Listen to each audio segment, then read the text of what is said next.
Fruitful Living with Sissel Anderson. Here on Morning Joy, where truth matters. Welcome back to Morning Joy, where truth matters. And we are on the home stretch, or maybe seventh inning stretch of Lent. And how has it been going? Has our focus shifted? And what are some ways to recommit for these final days of Lent? Well, we've got Sissel Anderson to break it down for us. Good morning, Sissel.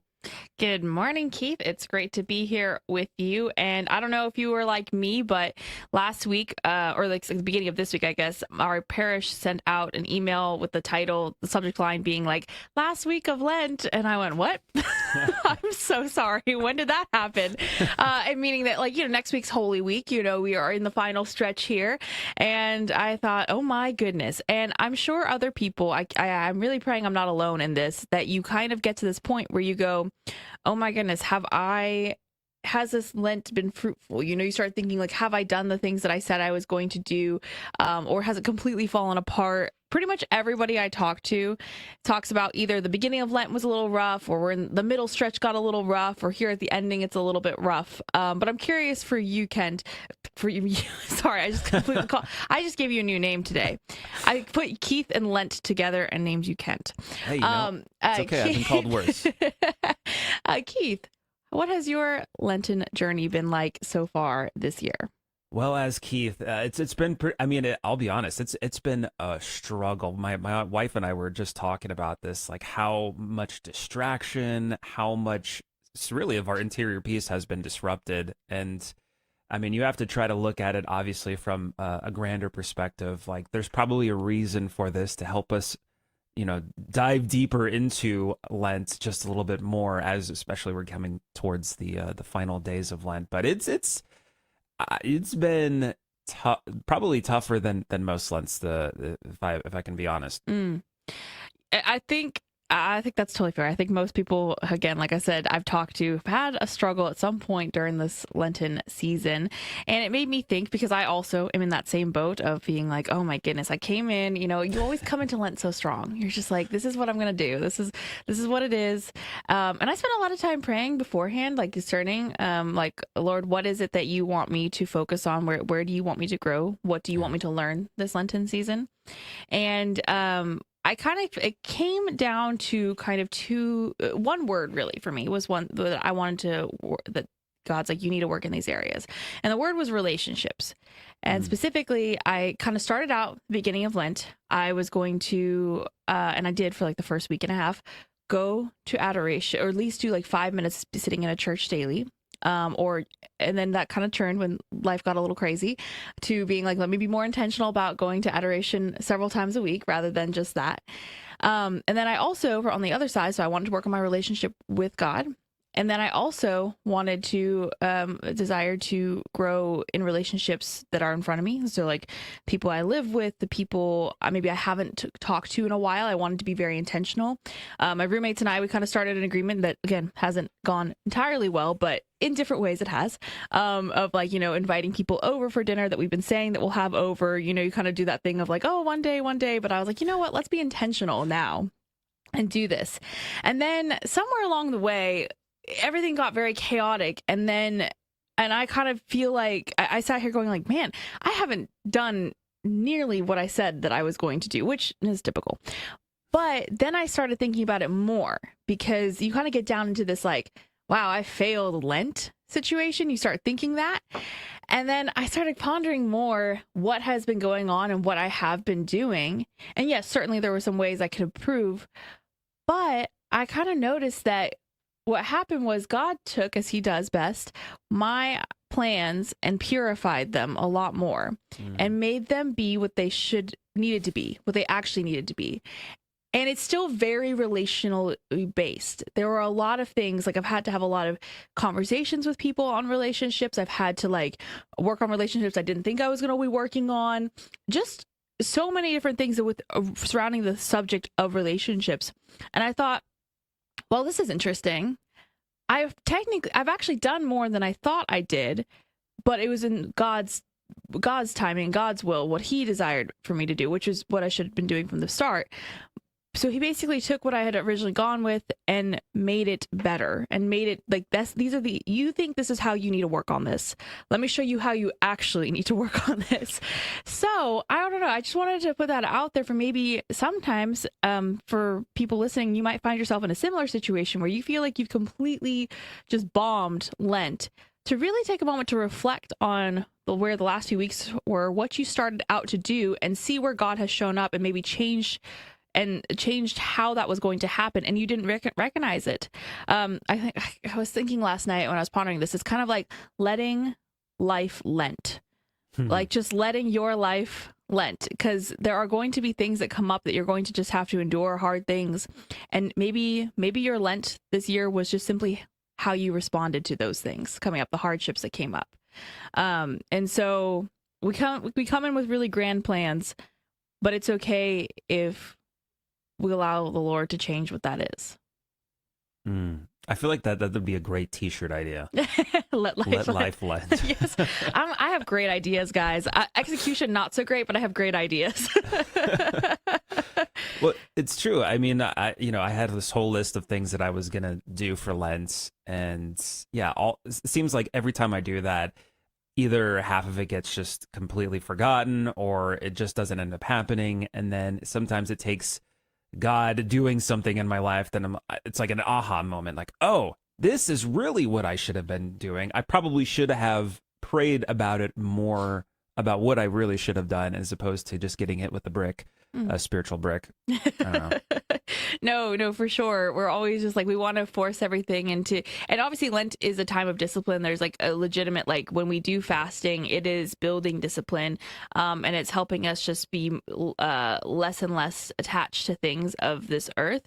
So those are all, beautiful things, but sometimes we go in, we're like, yes, I am going to do these really intense things. I'm going to take cold showers. I'm going to, not have coffee, and my family's going to hate me because I'm going to be so mad and cranky because I don't have coffee, and all these things where God says, you know what, there's actually some areas you need to work on in your life that actually are usually, I find, harder because you're actually, it's a lot more consequences. It's like, because sometimes for me, giving up things like food or various things, maybe giving up my snooze button, which I know a lot of people do, and that could be really, really helpful for them. For me, it's kind of just like, oh, I just got to do this for 40 days and it's done. Whereas recently I found that the Lord has been calling me to make very intentional changes and adjustments in lifestyle and in relationships. So there's a couple of really good quotes that from our saintly friends that I think will kind of help maybe push us to the end of our Lenten journey. And one of them is from Saint Gregory. And he says,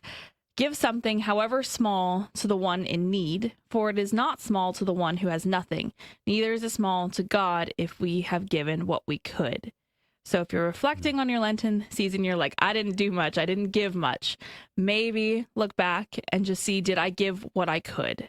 Did I give everything that I could to the Lord? Because that is not small. He does not see that as small. We may see it as small. Maybe what you gave, you're like, maybe, Lord, I did 3 more minutes of prayer than I have done previously. Maybe I just did 3 more minutes. And that's what you could do. I don't know. I can't speak for what your situation is, but no, that kind of reminds me of like when you're running a marathon and you're almost there to the finish line, but you have like that water station there. That's kind of like, the saints' quotes are kind of like that water that you like try to drink, but just gets all over your face. Like, I like that you think that we're all running marathons, but the 10K nearly killed me. But no, I get I like the metaphor though. And our good friend Saint Pope John Paul II also said that the purpose of Lent is not to force us a few formal obligations, but to soften our hearts so that it may open itself to the realities of the Spirit, to experience the hidden thirst for communion with God. So it's really just want to remind you, it's more about our disposition of our hearts and our openness to adjust rather than just checking some boxes. So hopefully the last week or so of Lent that we have remaining as we're preparing to go into Holy Week, you can just kind of reflect back and then reset. If you've fallen off a little bit and you can do more and that you feel God on your heart saying, no, you can readjust in this last week and you can be more intentional. You can always try to pick up some things that you dropped off at the beginning of Lent. There's no such thing as like, it's gone, it's over, I missed a few days and now I can't do it. Please restart. That is, I think it's very much the devil speaking when we hear those sort of things like you failed Lent, you messed up, you missed days, so it's not complete. You didn't do what you said you were going to do. I mean, that was kind of a given from the beginning that was going to happen.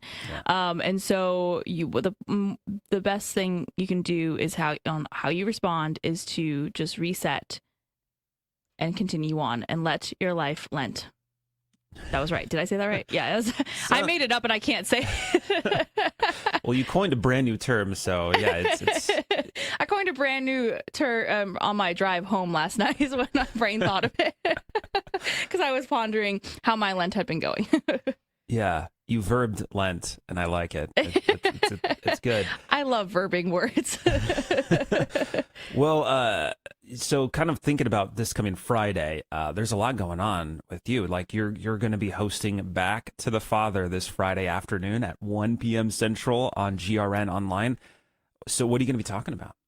That's a fantastic question. Yeah, Dave is going to be unavailable during that time. So he's like, you should host it, which I think is really funny because he is a Thomist. He really loves St. Thomas Aquinas and reads his works really, faithfully. And then he's just like, and I'm just there. And so now I'm going to be hosting, and I've done this a few times, but I'm going to be talking about the cardinal virtues because St. Thomas Aquinas talks a lot about the virtues. And I recently talked to my young adult group about this. We talked about the cardinal virtues and kind of just like how they work together and build on each other. And St. Thomas has a lot to say, but I'm also going to, hopefully this is not cheating, but I'm going to also include some great things from C.S. Lewis as well.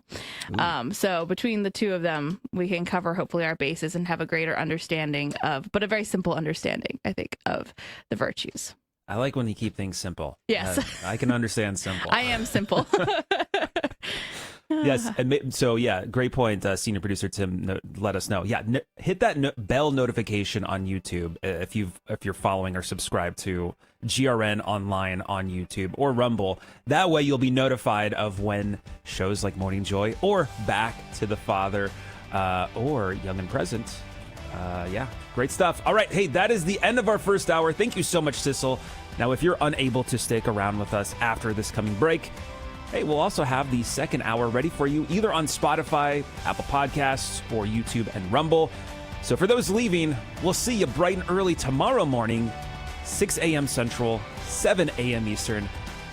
And don't forget to make it a joyful Wednesday. If you're staying with us, though, hang tight. In the second hour, we're going to be talking about 11 holy names of our liturgy. But if this is us truly parting ways, God bless, make it a joyful day, and if you're hanging with us, we'll be right back. This has been Morning Joy, where truth matters, hosted by Keith Downey. Take some joy with you today. Visit grnonline.com/joy to listen again, share a segment, or answer the question of the day. That's grnonline.com/joy.